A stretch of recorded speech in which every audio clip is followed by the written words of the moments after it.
오늘도 매일의 기도를 통해 하나님께 더 가까이 나오신 여러분을 환영하고 축복합니다. 오늘도 주님과 동행하는 하루 되시기 바랍니다. 주님과 친밀한 교제를 갖는 시간 되시길 기도합니다. 오늘 하나님께서 우리에게 주신 말씀은 사무엘하 10장 1절부터 2절의 말씀입니다. 두 절의 말씀이니 함께 합독하며 나가겠습니다. 그 후에 암몬 자손의 왕이 죽고 그의 아들 한운이 대신하여 왕이 되니 다윗이 이르되 내가 나하스의 아들 한운에게 은총을 베풀되 그의 아버지가 내게 은총을 베푼 것 같이 하리라 하고 다윗이 그의 신하들을 보내 그의 아버지를 조상하라 하니라. 다윗의 신하들이 암몬 자손의 땅에 이름에 아멘. 오늘은 사랑으로 대하는 공동체라는 주제를 통해 함께 말씀을 나누려고 합니다.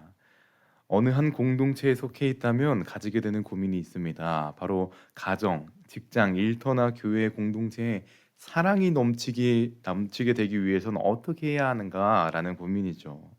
특히 가정을 꾸리고 있는 분들이라면 서로 짜증이나 미움으로 대하는 것이 아니라 우리의 가정 구성원 안에 서로 사랑이 있기를 바라고, 또 어느 공동체의 책임자라면 그 공동체에 사랑이 넘치고 사랑이 교통되기를 바랍니다. 저는 중고등부와 청년부를 섬기는 전도사로서 우리의 지체들이 서로 사랑하고 서로 사랑으로 대하길 누구보다 바라는 사람입니다. 이처럼 우리는 우리의 공동체가 서로 사랑하는 공동체가 되기를 바라죠. 그렇게 되기 위해선, 그리고 사랑으로 대하는 공동체가 되기 위해선 어떻게 해야 하는 것일까라는 질문 앞에 서야 됩니다. 그리고 오늘은 그 질문의 답을 다윗의 나라 이스라엘을 통해 살펴보고자 합니다.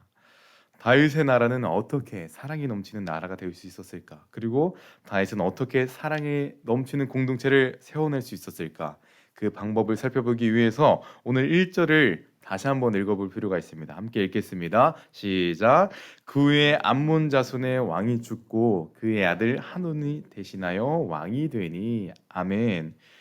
오늘 1절을 보면 암몬 왕의 자손 나하스가 죽고 한운이 왕이 되었다라고 기록되어 있습니다. 암몬 족속의 왕권이 바뀌는 순간이었죠. 그렇다면 왕권이 바뀌는 그때 그 나라는 어떠한 일이 일어날까요? 왕권이 바뀌는 나라는 특히 이전 왕이 죽음으로 왕권이 교체될 때는 이 정도로 난제가 없을 것이다 라고 할 만큼 큰 혼란을 경험하게 될 것입니다. 물론 다음 왕은 다 정해져 있었겠지만 왕위 계승 문제나 왕을 보좌하는 고위직들의 교체들의 문제로 암몬 족속들은 말 그대로 정신없는 순간이었을 것입니다. 왕위가 바뀌는 그때는 정치적으로 또 안보적으로 많이 부족할 것이죠. 그런데 이렇게 정신없는 순간을 노리는 사람들이 있습니다. 바로 주변 국가들일 것입니다. 세력을 넓혀야 하고 또 좋은 땅을 차지해야 하는 주변 국가들은 암몬 족속 왕권이 교체되는 이 정신없는 순간이 최고의 기회이자 또 다시 오지 않을 절호의 찬스일 것입니다. 다윗의 왕국 또한 암몬 족속의 주변 나라였습니다. 다윗도 암몬 족속을 무너뜨리고 그 나라를 차지하기 위해서는 왕권이 교체되는 바로 지금이 기회였던 것이죠. 자, 그렇다면 다윗은 그때 어떻게 했을까요? 첫 번째, 지금 기회다. 바로 쳐들어간다. 두 번째, 아니다. 공격하지 않는다. 다윗은 두 번째를 선택합니다. 공격하지 않고 오히려 왕위를 계승하는 한운에게 은혜를 베푸려고 합니다. 다윗은 암몬 족속 왕권이 교체되는 그 순간을 정복의 기회로 쓰지 않고 사랑의 기회로 쓴 것이죠.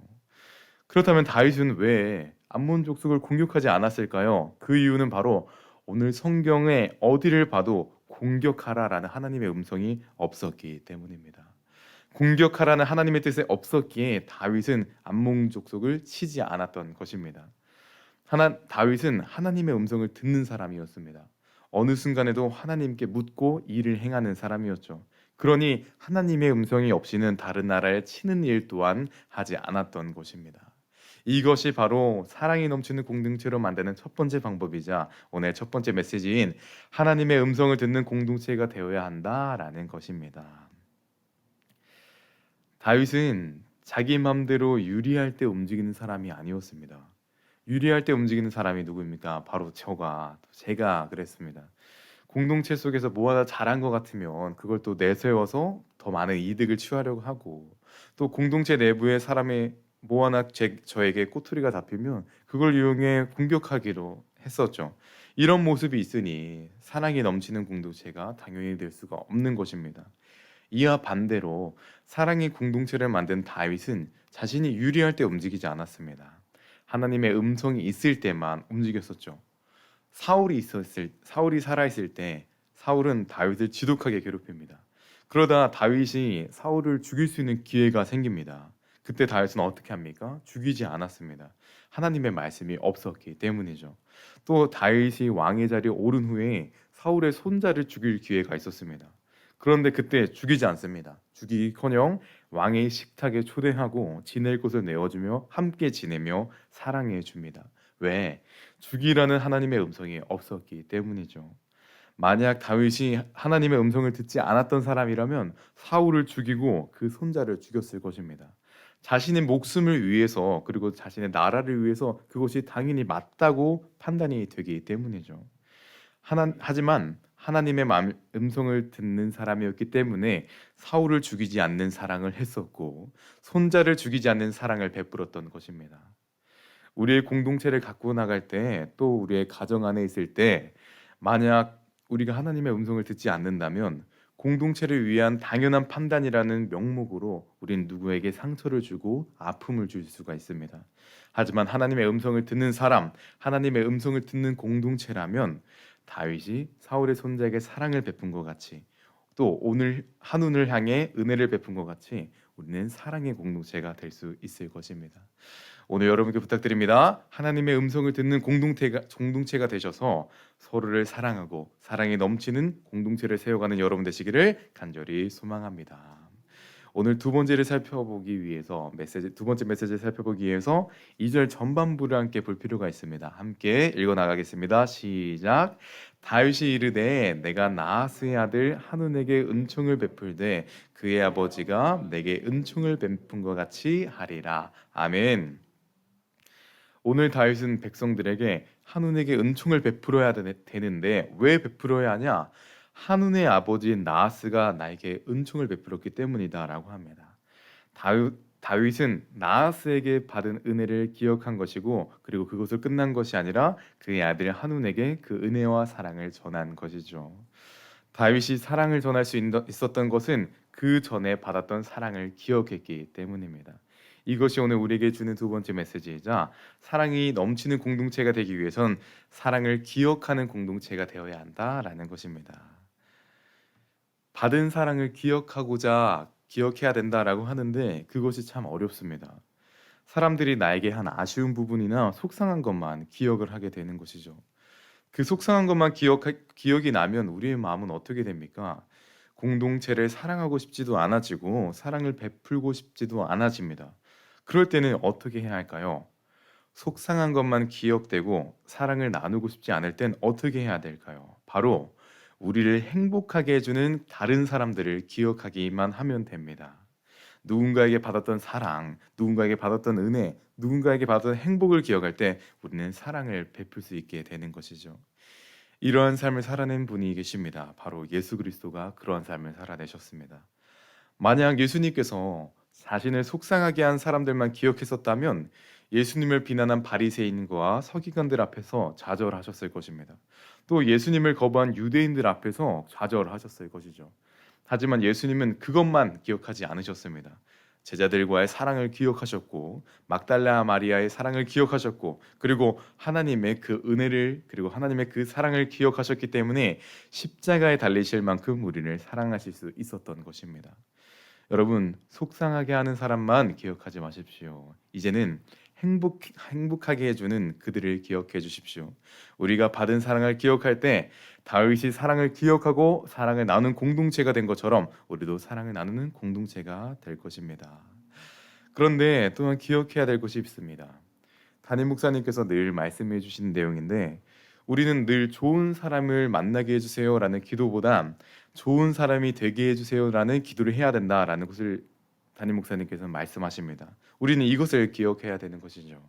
새 학기를 시작하여 좋은 친구를 만나게 해주세요. 이것은 1차원적인 기도인 것입니다. 더 나아가 고차원적인 기도가 되기 위해선 좋은 친구가 되게 해주세요라는 기도를 해야 하는 것입니다. 그럼 오늘 다윗은 그런 좋은 친구가 되기 위해서 마음을 정합니다. 어떻게 마음을 정하냐? 그것을 확인하기 위해서 2장 후반부를 함께 읽을 필요가 있습니다. 함께 읽어 나가겠습니다. 시작. 다윗이 그의 신하들을 보내 그의 아버지를 조상하라 하니라. 다윗의 신하들이 암몬족 땅에 이르매. 아멘.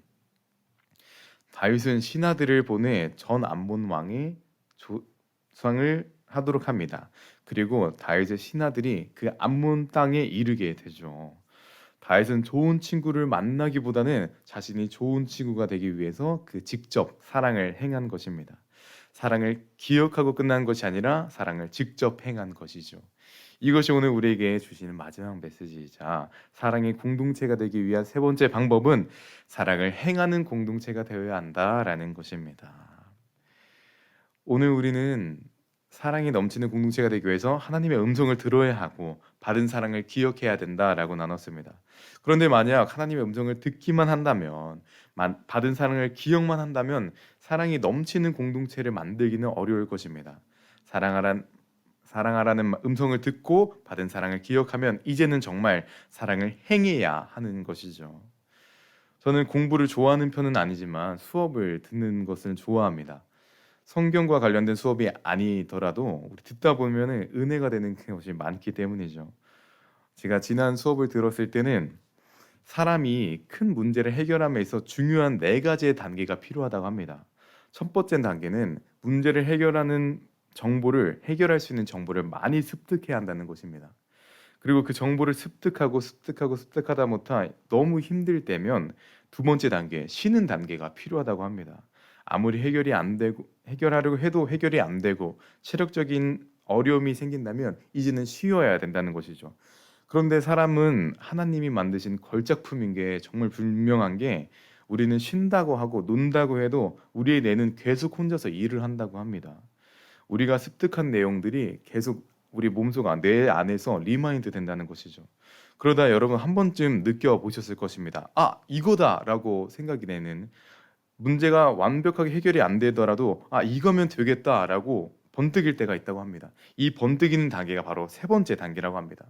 그리고 교수님께서 마지막 네 번째 단계를 강조하셨었는데, 번뜩일 때 번뜩인 것으로 끝나는 것이 아니라 이것을 해결할 수 있도록 연구하고 노력하고 행해야 한다라고 교수님은 말씀하고 계십니다. 번뜩이는 상태로 끝이 난다면 문제 해결로 나갈 수가 없는 것이죠.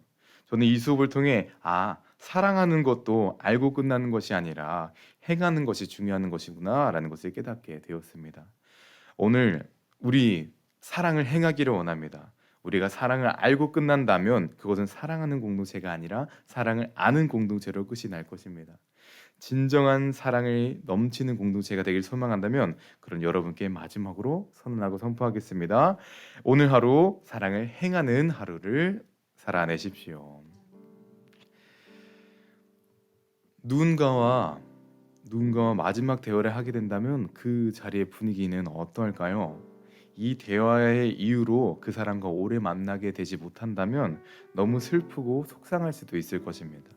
하지만 오히려 그 순간이 너무 소중해지고 그 자리에 있는 상대방이 너무 사랑스러워 보이게 될 것입니다. 그리고 그 사람에게 전해야 되는 가장 중요한 말을 고심해서 말을 이어나가게 될 것이죠. 상대방이 꼭 알아야 하는 말과 내가 가지고 있는 가장 가치 있는 말을 전하고 싶을 것입니다. 제자들과의 그 마지막 만찬 속에서 예수님께서는 그 마음을 가지고 계셨을 것입니다. 그리고 그 마음으로 제자들에게 전한 그 마지막 명령이 바로 요한복음 13장 34절과 35절에 기록된 말씀인 너희는 서로 사랑하라. 내가 너희를 사랑하고 같이 너희도 서로 사랑하라.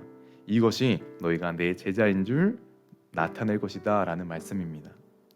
예수님께서는 제자들에게 하고 싶은 마지막 말씀은 너희가 예수의 제자로 살아내고자 하느냐? 그럼 사랑해라 라는 말씀인 것이죠.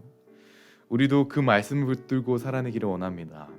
예수님께서 원하시는 제자의 모습은 일 잘하는 사람, 똑똑한 사람, 멋진 사람이 아니라 사랑하는 사람일 것입니다. 이 시간 그 마음을 붙들고 기도하기를 원합니다. 주님께서 우리에게 사랑하라 하셨으니 오늘 하루 사랑하는 하루가 되게 하시고 우리의 사랑을 통해 사랑이 넘치는 공동체를 세워나기를 소망하며 함께 시간 기도하며 나가겠습니다. 주님, 오늘도 주님께 나아가는 믿음의 사람들이 있습니다. 특별히 오늘 하루 살아갈 때 사랑을 다짐하는 하나님의 사람 되기 원합니다. 사랑을 다짐하는 믿음의 사람 되기 원합니다. 특별히 우리 마음속 깊은 곳에 있는 어려움들이 있음을 고백하게 됩니다. 사랑이 점점 부족해지는 우리의 모습이 있음을 고백하게 됩니다. 하지만 주님, 우리의 모습 주님께 내려놓으며 나아가오니 주님이 부어주는 그 사랑을 경험하는 하나님의 사람 되게 하여 주시고 사랑을 고백하며 사랑을 행하는 그 믿음의 사람들 되게 하여 주시옵소서. 주님 기대합니다. 말씀하여 주고 부어주시옵소서. 주님, 오늘도 기도하며 나아가는 믿음의 사람들 가운데, 그리고 오늘 온라인을 통해서 또 오프라인을 통해서 기도하는 모든 이들 가운데 함께하여 주셔서 주님, 오늘의 삶 가운데 사랑을 다짐하고 사랑을 행하는 주님께서 사랑하자 하셨으니 이제는 그 사랑을 고백하고 결단할 수 있는 하나님의 사람들 되게 하여 주시옵소서. 주님 함께 하실 거라 믿습니다. 주님 은혜도 하실 거라 믿습니다. 주님 함께 하여 주시옵소서. 사랑해 주님 감사드립니다. 우리는 사랑의 주님이라고 고백하지만 정작 우리는 사랑하지 못했던 우리의 모습을 고백합니다. 주님, 오늘 하루 그 사랑을 다짐하는 믿음의 사람 되게 하여 주셔서 우리의 옆에, 우리의 가정, 그리고 바로 옆에 있는 사람들에게 사랑을 먼저 행할 수 있는 하나님의 사람들 되게 하여 주시옵소서.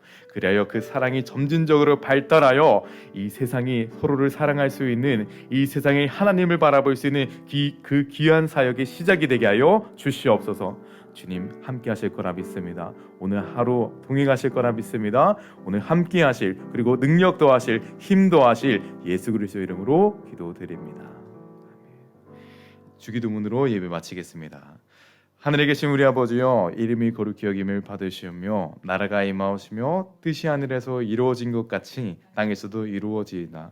오늘 우리에게 일용할 양식을 주옵시고 우리가 우리에게 죄 지은 자를 사하여 준 것 같이 우리 죄를 사하여 주옵시고 우리를 시험에 들게 하지 마옵시고 다만 악에서 구하시옵소서. 나라와 권세와 영광이 아버지께 영원히 있사옵나이다. 아멘. 첫 번째, 하나님과 함께 따뜻한 공동체 되게 하소서.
두 번째, 한 주간 사랑으로 대하는 공동체 되게 하소서.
세 번째, 주님의 은혜 없이는 단 한순간도 살 수 없음을 고백하는 삶이 되게 하소서.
네 번째, 세계 열방 가운데 성령님의 인도하심을 따라 살아가고 계신 선교사님과 한 주간 사역하시는 목사님과 사역자들 가운데 날마다 새 힘을 허락하소서.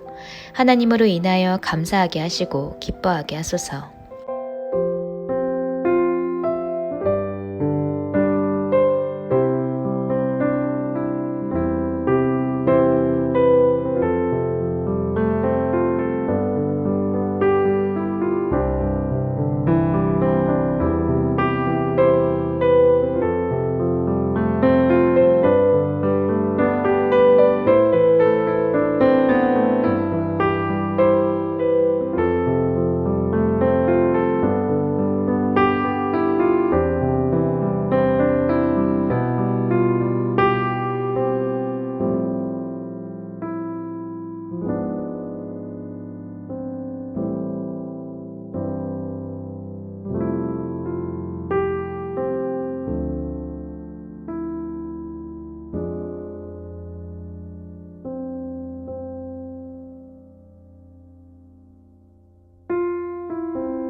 다섯 번째, 매일의 기도를 통해 하나님과 교제하게 하시고 굿나의 기도를 통해 하루를 하나님과 마무리하게 하소서.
하나님께서 우리의 기도에 영광 받으셨습니다.